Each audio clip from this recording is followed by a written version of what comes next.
શિયાળાની શરૂઆત થતાની સાથે જ માર્કેટમાં સરસ મજાના ગ્રીન વેજીટેબલ્સ મળતા હોય છે. આમ તો બારેમાસ મળતા હોય છે, પણ શિયાળામાં અને એ પણ સિઝનલ જે શાક મળતા હોય એ ખાવાની મજા જ કંઈ અલગ હોય છે. તો શિયાળામાં લીલું લસણ ખૂબ સરસ મળતું હોય છે. તો આજે હું તમારા માટે લીલા લસણનો ઉપયોગ કરી અને એક સરસ મજાની વાનગી બનાવવા જઈ રહી છું. વિડીયો છેલ્લે સુધી જોજો. ખૂબ જ ઇન્ટરેસ્ટિંગ રેસીપી છે, બધાને જ બહુ જ ભાવશે. ચાલો મારી સાથે મારા કિચનમાં. તો સૌથી પહેલાં મેં અહીંયા 4 બટાકા લીધા છે. બહુ નાના પણ નથી અને બહુ મોટા નથી. એવા મીડિયમ સાઇઝના બટાકાને આપણે કુકરમાં મૂકી દઈશું અને લગભગ 3 થી 4 સીટી પડે અથવા તો એકદમ પરફેક્ટ બફાઈ ન જાય ત્યાં સુધી આપણે એને કૂક કરી લઈશું. તો તમે જોઈ શકો છો કે બટાકા સરસ રીતે બફાઈ ગયા છે. તો હવે આપણે એની છાલ કાઢી લઈશું અને એને એક પ્લેટમાં લઈ લઈશું. ત્યારબાદ આપણે પોટેટો મેશર અથવા તો આ રીતે ફોકની મદદથી બટાકાને સરસ રીતે મેશ કરી લેવાના છે. બટાકા એકદમ સરસ મેશ થવા ખૂબ જરૂરી છે અને આ રીતે ફોક અથવા તો પોટેટો મેશરથી તમે કરશો તો સરસ રીતે મેશ પણ થઈ જશે. અને જો સારી રીતે મેશ કરવા હોય તમારે બટાકા, તો તેના માટે તમારે પરફેક્ટ બફાયેલા હોવા જરૂરી છે. અધકચરા બફાયેલા હશે તો એની અંદર ગાંગડા રહેશે.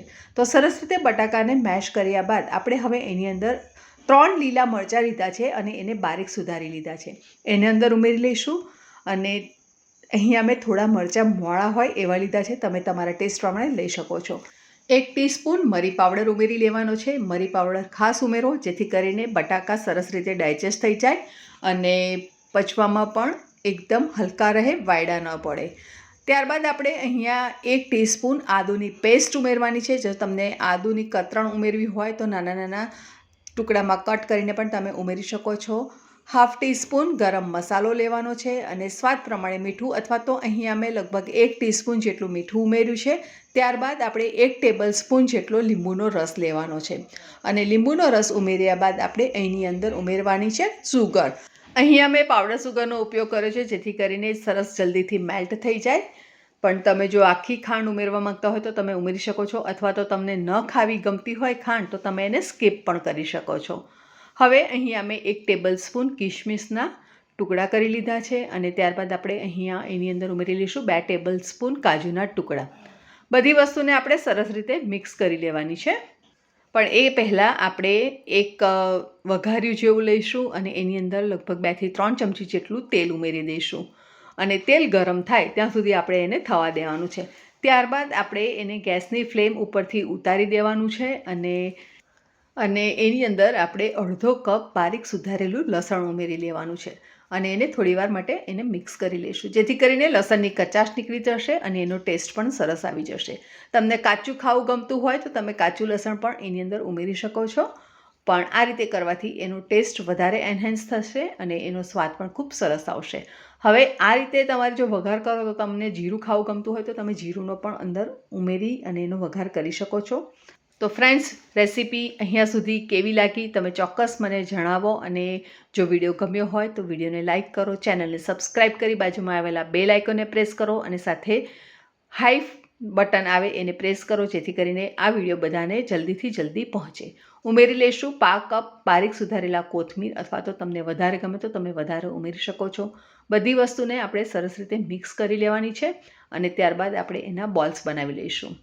બોલ્સ તમને નાના મોટા જેવા ગમે એવી રીતે તમે એના બનાવી શકો છો.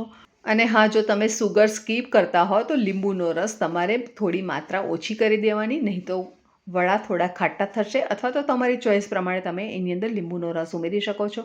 તો આ રીતે આપણે બધા બોલ્સ બનાવીને તૈયાર કરી લેવાના છે. તો લગભગ 18 થી 19 બોલ્સ અહીંયા બની ગયા છે.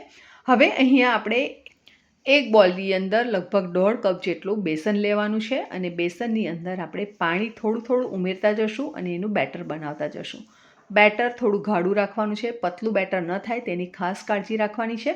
તો આ રીતે ગાઢું બેટર થઈ જાય એટલે આપણે એની અંદર સ્વાદ પ્રમાણે મીઠું અને ચપટી સોડા ઉમેરી લેવાનો છે અને ત્યારબાદ આપણે એની અંદર થોડી હિંગ ઉમેરી લઈશું. હિંગ ઉમેરવાથી ડાયજેશન સારું રહેશે અને એનો સ્વાદ પણ સરસ આવશે. તો બધી વસ્તુને આપણે સરસ રીતે મિક્સ કરી લેવાની છે અને ત્યારબાદ આપણે એની અંદર થોડો ચપટી સોડા ઉમેરી લઈશું અને એની ઉપર થોડું ગરમ એટલે કે થોડું હૂંફાળું તેલ ઉમેરી લઈશું અને એને સરસ રીતે મિક્સ કરી લઈશું, હલાવી લઈશું, જેથી કરીને મિશ્રણ થોડું ફ્લફી બનશે, થોડું હલકું થઈ જશે અને આપણે જ્યારે વડા બનાવીશું તો એ પણ સરસ રીતે ફૂલીને બહુ આ રીતે મિશ્રણ સરસ તૈયાર થઈ જાય ત્યારબાદ આપણે વડાના જે બોલ્સ બનાવેલા છે તો એ 1 બાય 1 અંદર ઉમેરીશું અને એને કોટ કરી લઈશું બેસનના મિશ્રણથી. અને ત્યારબાદ અહીંયા મેં ઓલરેડી તેલ ગરમ કરવા માટે મૂકી દીધું છે, તો મીડિયમ ટુ લો ફ્લેમ ઉપર તેલ ગરમ કરવા મૂકી દીધું છે અને આ રીતે મિશ્રણ નાખવાનું, તરત જ ઉપર આવી જાય એટલે સમજવાનું કે પરફેક્ટ ટેમ્પરેચર થઈ ગયું છે. અને ત્યારબાદ આપણે એક એક વડાને લઈશું અને એને બેસનના મિશ્રણની અંદર રોલ કરી દઈશું અને એને તેલમાં મૂકી દઈશું.